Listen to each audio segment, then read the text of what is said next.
Bitter Harvest by Chapter 3. Stupid Sexy Applejack.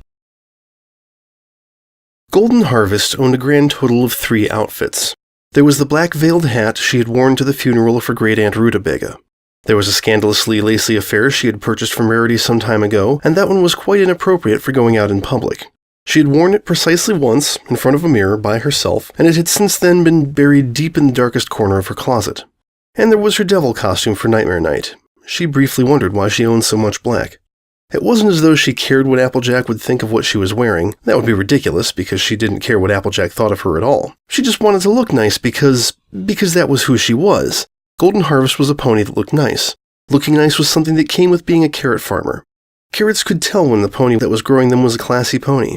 If a pony looked nice, classiness particles would radiate off her body and make the soil more arable. It was proven science. She couldn't dress up while she was doing her gardening, of course, because she would get dirt on her nice black hat, so she had to make up for it by looking nice at other times, like going out to the theater with Applejack. By going out, she of course didn't mean going out, because that was not what this was at all. Even if she wanted it to mean that, which she definitely didn't, it didn't mean going out because Pinky was going to be there too. Golden Harvest was really only going because she knew how disappointed Pinky would be if she went to the play with one less friend than she had been planning to go with. Every pony knew how touchy Pinky got when things didn't go according to plan. She would enchant dolls and cause riots. Or was she mixing her up with some pony else? Golden Harvest figured it was best not to leave it to chance, so she was going to the play with Applejack. And Pinky. Both of them, which made it not a date. Of course it wasn't a date. She had a colt friend. A coltish colt friend, who was a colt. Well, no, he was a stallion. She didn't date young colts, ew. But she did date a stallion, who was her colt friend. A knock on her door caused Golden Harvest to yelp in surprise. She hastily secured the nearest outfit and scrambled to open her door. "I have a colt friend," she said. Applejack stood on the porch blinking. "Good for you?" she said. She wasn't wearing anything but her hat, the tramp, and Pinkie Pie bounced in place a few paces behind. She cleared her throat. You ready to go?" Golden Harvest nodded, but Applejack didn't move. She frowned skeptically as she looked at the top of Golden Harvest's head. "You know you've got some lacy underthings hanging from your hat?" Golden Harvest was almost certainly not wearing lingerie on her head over top of her funeral hat. She knew this because that would be embarrassingly silly if she were, and she would probably collapse into an immobile singularity of blushing shame. Since she remained fully intact and upright, there was only one reasonable conclusion. "It's called a veil," she said, brushing past Applejack. "Ponies in Canterlot all wear hats with veils." "That's so." Applejack shook her head and turned to follow. "I swear I ain't never gonna understand this fashion stuff." It was a long way to the theater. No longer than it was to pretty much anywhere else in Ponyville, mind, but it felt like a long way. Applejack walked in front because she was bossy and had control issues, and also she knew where the theater was. Pinkie Pie stayed in the back because waving to every pony she saw slowed her down some. This left Golden Harvest in the middle, right in the middle of an apple pie sandwich. An apple pie sandwich sounded like one of those things that sounded weird the first time you heard of it, but might be worth trying at least once because who knows, it might be good. What wasn't good was the way Applejack walked in front of her. Golden Harvest wished she could just walk like a normal pony. Well, Applejack did walk like a normal pony, for the most part, but there was something a little bit different that really bugged Golden Harvest. Her tail swung too much. Not that Golden Harvest watched a lot of ponies' tails as they were walking. She wasn't a perv. But she was pretty sure that if she did watch the way most mares swung their tails when they walked, she would find that Applejack swung hers more. It was probably because her legs were too strong. All of that tree-kicking made the muscles in her hindquarters so firm and toned that it made her tail swing too much when she walked.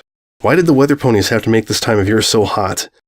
Golden Harvest adjusted the black lacy straps of her hat. Why did Applejack have to be so frustrating with her swinging tail and sculpted haunches and perfect freckles? It was going to give ponies the mistaken impression that Golden Harvest was a filly fooler, the way Applejack was all but flirting with her with every step. Golden Harvest was not a filly fooler. She had a colt friend. At least Pinkie Pie was there with them, so no pony would think this was some kind of date. "This is the best date ever!" Pinkie exclaimed. Golden Harvest and Applejack both turned their heads to look at Pinkie. Pinkie held a small sugary brown fruit in her hoof. "No date could ever top this one," she declared. She popped it in her mouth and spat out the pit. "Except for maybe this one." Pinkie took another date out of her saddlebag and glanced up at her 2 companions. "Want one?" Applejack smiled and shook her head. "Best finish those before we get there, Pinkie. They don't allow food or drink in the theater." Golden Harvest liked the play well enough. It was about a mare that really disliked some stallion and spent the whole play complaining about him, but in the end it turned out that she was actually falling for him the whole time, and all her anger was just misplaced denial. It was really cheesy. No real pony was that out of touch with her own feelings, but other than that, Golden Harvest felt like she could really connect with the protagonist. Maybe it was because the male lead looked just like her colt friend. which was weird because she knew it couldn't possibly have been him because he'd said something about having a gig tonight. Or was it tomorrow night? No, Golden Harvest remembered. It was every night this weekend, which was exactly how long the play was running. Funny coincidence, that. But she was sure he wouldn't have signed up for a part in some play when he knew he had his writing gig at the same time. It had to have been some actor pony who looked a lot like her cult friend, because there was a kissing scene at the end between him and the female lead, and yeah, she knew it was fake and all, but this was the kind of thing he would have warned her about if it had been him. Which it wasn't. If it was him, he was in trouble. But it wasn't him, she was sure. Of course, she would have been more sure if she could have paid attention to the play instead of being distracted by Applejack talking all the time.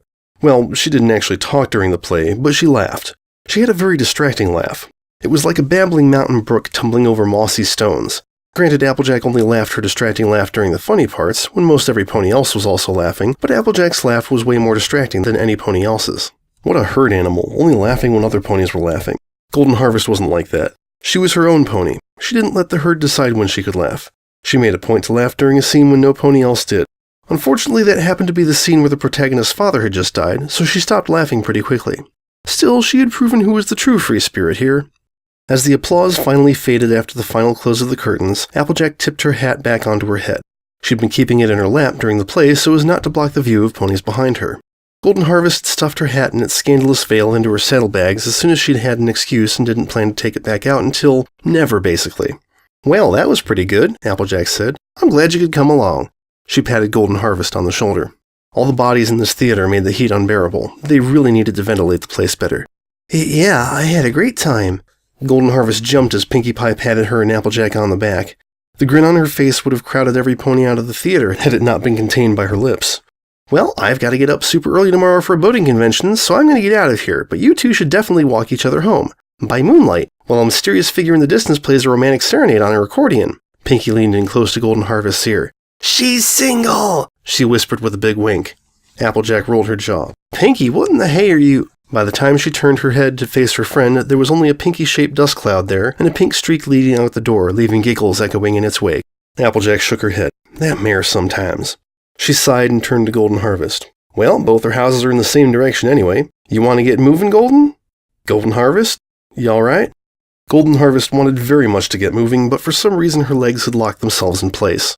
The sound that escaped her lips was almost certainly her saying, yes, I am fine, thank you for asking, let's go, and not something halfway between a whimper and a whinny.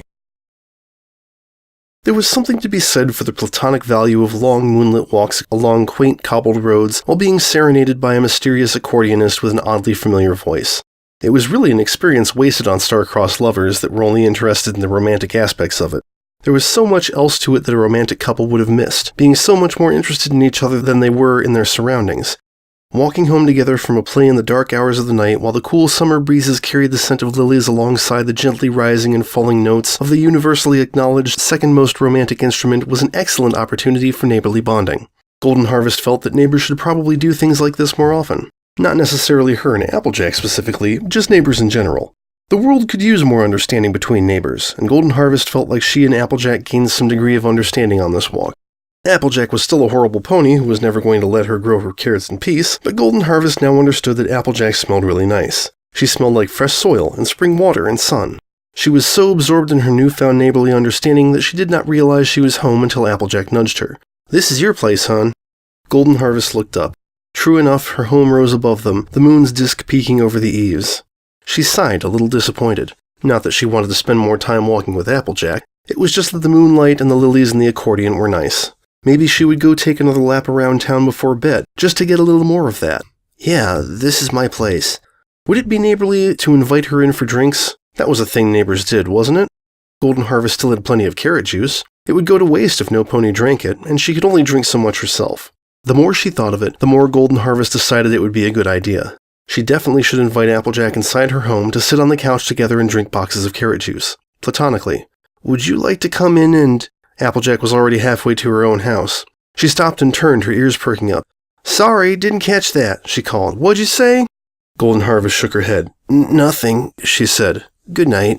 Applejack smiled and tipped her hat. Good night, Golden Harvest. She turned and made her way to the farmhouse. Her tail still swung too much. Golden Harvest shut her door. She shed her saddlebags by the door and got herself a glass of water. She brushed and flossed her teeth, she was friends with the dentist after all, and tucked herself into bed. All things considered, it wasn't really that weird that she dreamed of kissing Applejack that night. Dreams were just your brain throwing together random things from your day, except when they were magical prophetic dreams or if Princess Luna was trying to mess with your head. This wasn't one of those cases though, it was just a regular dream. One where instead of watching the play, she was the protagonist, and instead of kissing a male lead who looked like her cult friend, she kissed Applejack. It all made sense really, in a dream logic sort of way. It didn't mean anything. She wasn't into mares, she had a cult friend she intended to have words with over lunch tomorrow.